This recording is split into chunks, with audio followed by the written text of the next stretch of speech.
The Washington Post has kicked off the week by dropping a major anvil on Donald Trump's head. Happy Monday and welcome to Occupy Democrats. As Donald Trump begins his second week in office, he suddenly faces a cruel reality. Despite his imperial and legally dubious use of executive orders last week, the truth is finally set in. He will need cooperation from Congress to pass most of his new policies. At first glance, that might not seem like a tough thing to do. After all, at present, Republicans hold majorities, albeit very slim majorities, in both houses of Congress.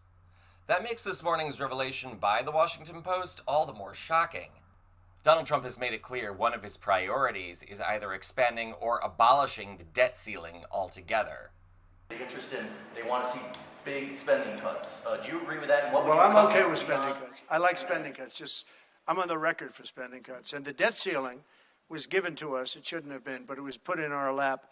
And what I want in terms of debt ceiling isn't the ceiling. I just don't want to see a default. That's all I want. I never talked about spending more money necessarily than all I want to see is no default.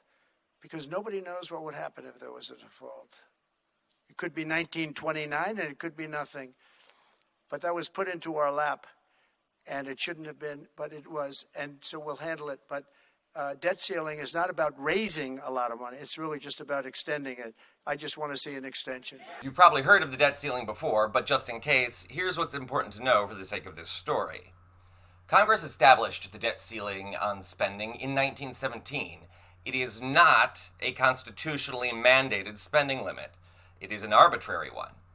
Historically, Congress has had to pass repeated extensions to the debt ceiling as the United States has increased spending without responsibly taxing super wealthy Americans. But even then, the debt ceiling was usually just a formality overseen by Congress, and many politicians have called for an end for it over the years. They saw it just as an impediment to how Congress conducted business. That really changed in 2011, when Republicans sought to damage Barack Obama as he went into his re-election year. Congressional Republicans in both the Senate and the House sought to use the debt ceiling as a means of crippling the Obama administration. Led by Speaker John Boehner, remember him, and who else, Mitch McConnell, the GOP refused to raise the debt ceiling unless Obama made huge spending cuts to government programs. Keep in mind that this wasn't even 4 years after the Great Recession and that we still had troops in Afghanistan at the time. Ultimately, Congress and the President came to a very late resolution that mixed spending cuts with a debt ceiling expansion. At the same time, however, Republican brinksmanship resulted in a downgrading of the U.S. credit rating. The country went through a similar power struggle last year, as then President Biden wanted a debt ceiling expansion, but Republicans, led by Speaker Mike Johnson, opposed one. That history with the debt ceiling makes today's breaking news all the more shocking and all the more funny, though not funny in a ha-ha kind of way. The Washington Post reported this morning that Donald Trump is insisting on abolishing the debt ceiling entirely, something that horrifies congressional Republicans. In essence, according to the Post, Trump will need Democratic votes if he wants to get a debt ceiling expansion, let alone remove it entirely. That gives Democratic lawmakers a sudden, extraordinary amount of political power. Now, Republicans have already indicated they intend to force Democrats to support a Republican bill. Last week, a number of Republicans proposed tying a debt ceiling increase to aid for the California wildfires. And as a Californian, let me just say, it's nice that the GOP thinks it fitting to take tax funds from California and hold them ransom during a time of crisis. It's just so classy.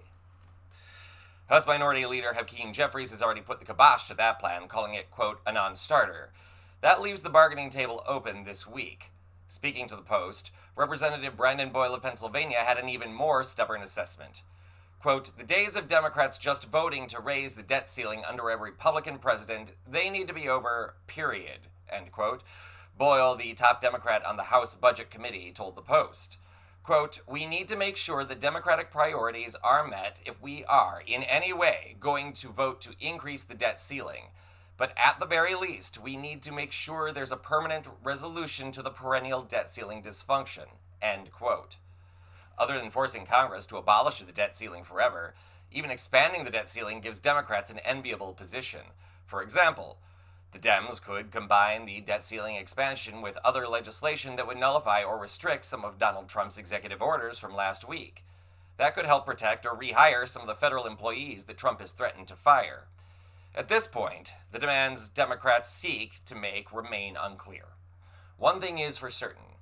This moment presents a ripe opportunity for Democrats to leverage their power against Trump, so don't expect them to trade votes for support of something like preserving Social Security or Medicaid. This is a grand bargain ahead, and it will be a test of Hakeem Jeffries' bargaining ability. Fortunately, the new speaker still has Nancy Pelosi around as a mentor, and fortunately, Democrats now have Trump trapped in a vice.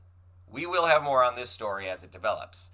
The current budget funding for the United States runs out on March 14th. For Occupy Democrats, I'm David Reddish.